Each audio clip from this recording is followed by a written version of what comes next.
Okay, so kind of this is the best I can do. It was a kind of difficult problem.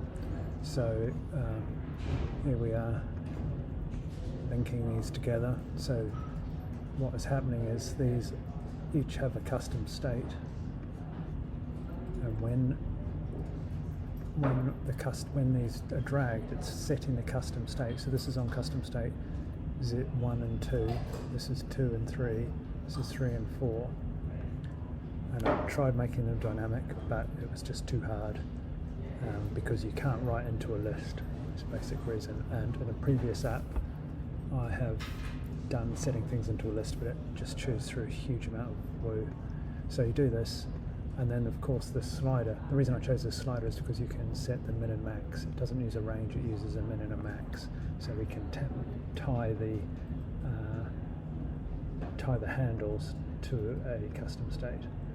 So this is okay. It's kind of okay, and then one of the limitations of this is when you hide these things, these labels are not disappearing. So I just changed the opacity down to be 0. So what I could imagine is we're just going to have a set number of these, maybe 10. Is it the case that you could have more than 10 plant owners over 50 years? Possibly. Maybe we need to make it 20 and just hide them. But trying to make these dynamic and trying to make was hard. But making these set a custom, having these only been able to be bound to a range just made it too hard. So I think we could use any slider as long as the min and max were set to a value, not to a range, it would be okay. And I've only done 4, but you can imagine how it would increase.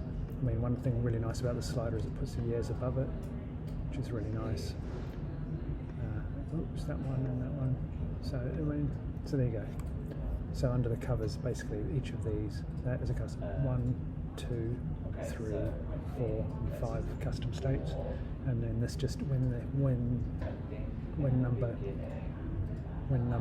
4 custom state is empty, it goes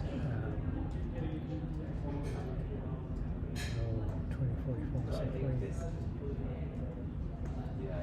So there's some. Anyway, that's where I'm at. I'm going to go mad if I keep going.